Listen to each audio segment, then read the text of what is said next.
You may have my mother fooled, but I never liked you. My fists clenched as I looked Omar squarely in the eyes. And your mother is the only person that counts. His lips curved slightly at the corners. I know that it was you. It was me, but who's going to believe you? It's your word against mine. His eyes darkened. We heard a gasp and turned towards it. Hey, my name is Riley.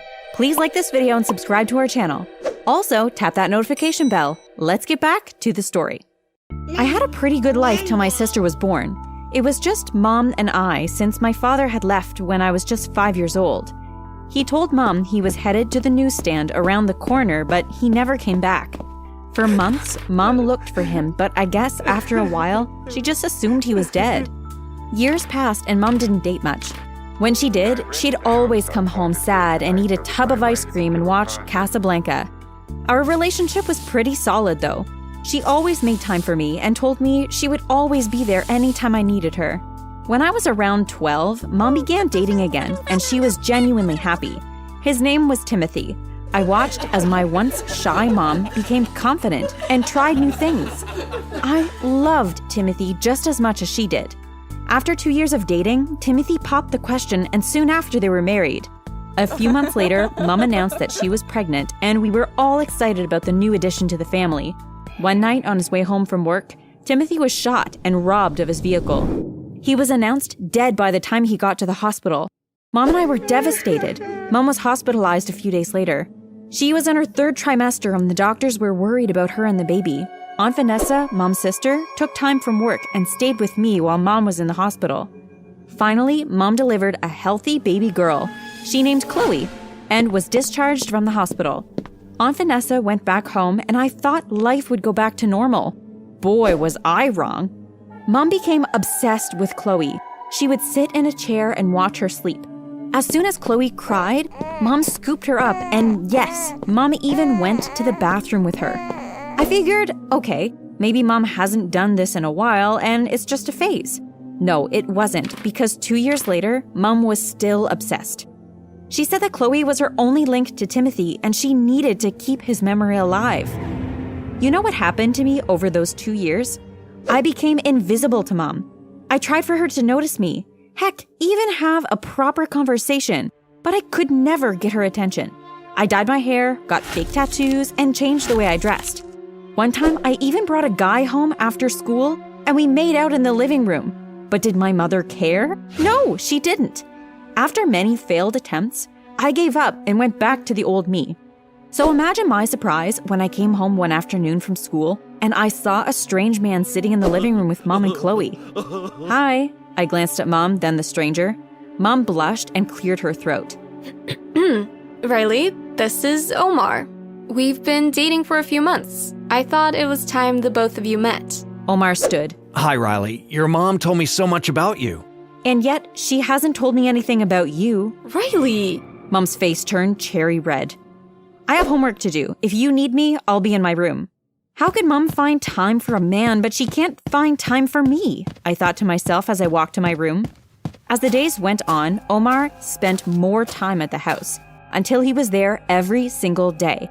I watched as Chloe smiled and played with him. She looked so comfortable around him. I later found out that Omar was a police officer. While Mom and Chloe were mesmerized by Omar, something about him didn't feel right. He always tried to make conversation with me and brought home gifts for Chloe and I, but I wasn't buying it. Mom looked happy and I didn't want to say anything until I had proof that he was a scumbag. One night, I overheard Omar telling Mom he had to go out of town for a few days. I was relieved. I secretly wished that he would never return. A few days later, Mom approached me nervously while I was watching television with Chloe in hand. Riley, can you watch Chloe for me? I just have to quickly run to the pharmacy. Mom, are you actually leaving Chloe at home? Yes, Omar said that Chloe was old enough to be without me for a while. I just need to take baby steps. Mom handed Chloe over to me. And don't forget to keep the door locked so Chloe doesn't go outside. I nodded. Mom turned and walked away. I put on Chloe's favorite show and we watched it together. About 15 minutes later, the doorbell rang. I got up from the sofa and left Chloe watching her show. I walked to the door and opened it. Hi, I have a package for Riley Weatherman. That's me. The delivery man handed me the package. It came from Auntie Vanessa. I signed for the package and closed the door. When I got to the TV room, Chloe was no longer there. "Chloe!" I called as I went from room to room. My heart raced as I checked cupboards and under beds. Chloe was nowhere to be found. "Chloe, if you come out, I'll give you ice cream." As I walked to check the other parts of the house, I noticed the front door was slightly opened. I yanked open the door and raced outside, frantically looking around. Just then, Mom pulled into the driveway. She jumped out of the car. Riley, what's wrong? "Mom, I'm so sorry. It's Chloe." Mom pushed past me and ran into the house calling Chloe's name. Within 15 minutes, police cars were parked outside the house. They questioned me as they tried to find out what really happened. I also heard Mom crying on the phone as she told Omar what was going on. "It's my fault. I forgot to lock the door," I cried. I trusted you. I trusted you. Mom rushed towards me, but 2 officers held her back. They took her to another room to calm down.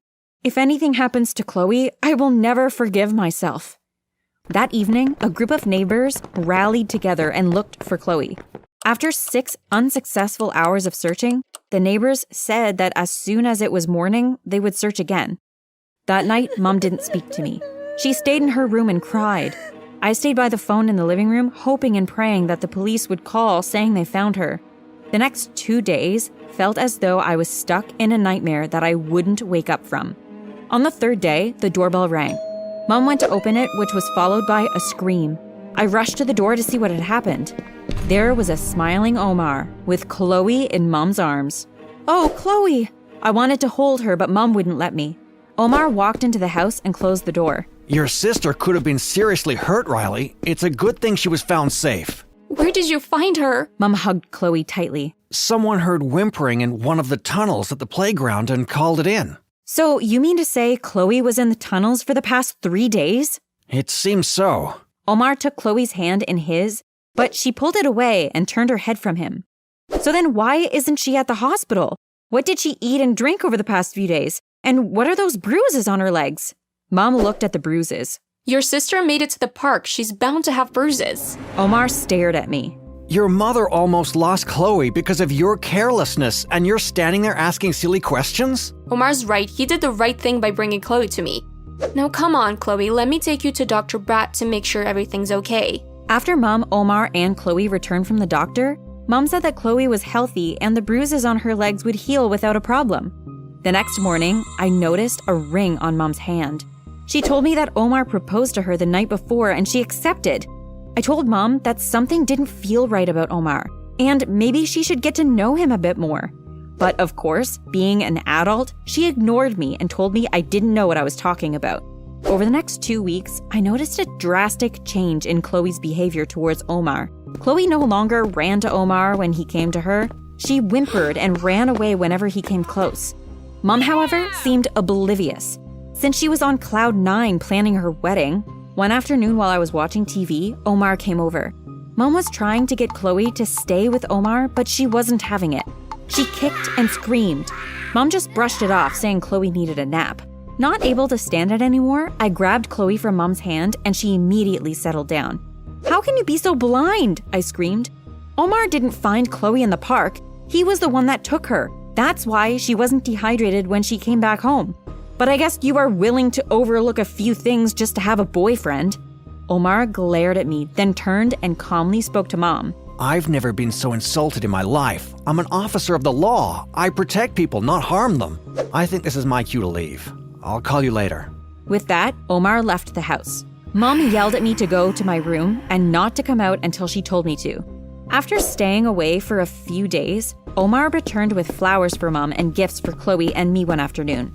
Apparently, Mom thought inviting Omar for lunch was a great idea, but what it really was the turning point in all our lives. Oh no. Mom turned to me while I was feeding Chloe crackers in the kitchen. I have to run over to Ruth's to get my blender. I'll be right back, okay? I nodded and Mom left. Mom never left us alone with Omar. I saw this as an opportunity to make him confess to taking Chloe. I took Chloe and placed her in my room with a few toys, closed the door, and walked to the TV room where Omar was watching a movie. "You did it, didn't you?" I stood in front of the TV.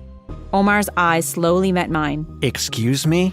"You took Chloe. You probably never even went away. You were just looking for a perfect time to make your move, then swoop in like a hero and propose to Mom." Omar stood up slowly. You really think I would go through all that trouble. Omar stood directly in front of me. You may have my mother fooled, but I never liked you.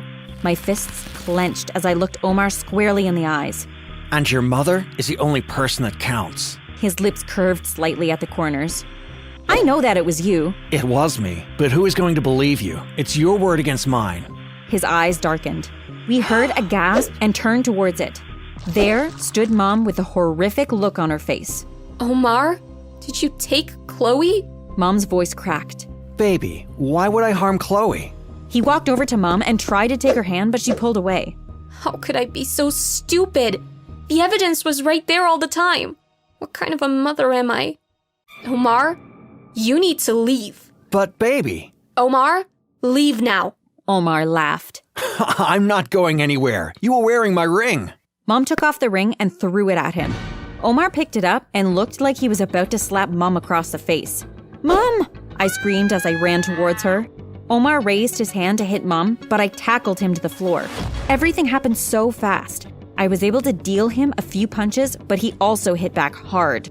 I heard glass shatter. Mom stood over a now hunched Omar who was holding his head. She held Chloe's hand. Riley, let's go. We ran out of the house and went to Ruth's. Mom told her what happened. She told me to close all the windows in the house while she called the police. By the time police arrived, the only thing left at the house was a trail of blood. Mom and I gave statements, and Mom also told them that she believed he was the one that took Chloe. Mom apologized to me for not listening, and she hoped that I could forgive her. Of course I did. She's my mom. We stayed by Ruth for a few days as Mom upgraded our security at home just in case Omar decided to show up. Both of us also decided to take self-defense classes. It took months before Mom was back to her old self. She was now laughing again and not looking out the window every 10 minutes. Eventually, we decided to move so that we could completely put that part of our lives behind us. Sadly, the police never caught Omar. That Christmas at the new house, I received a Christmas card. There was no postage or no return address. When I opened the card, it had 3 words written inside. Thinking of you. I knew it was from Omar. I didn't tell Mom anything because she had been through enough. To date, I have received 3 cards like this every Christmas. I recently signed up to be in the police academy. I refuse to live in fear, and I will do whatever needs to be done to protect my mother and sister. Mother and sister. Mother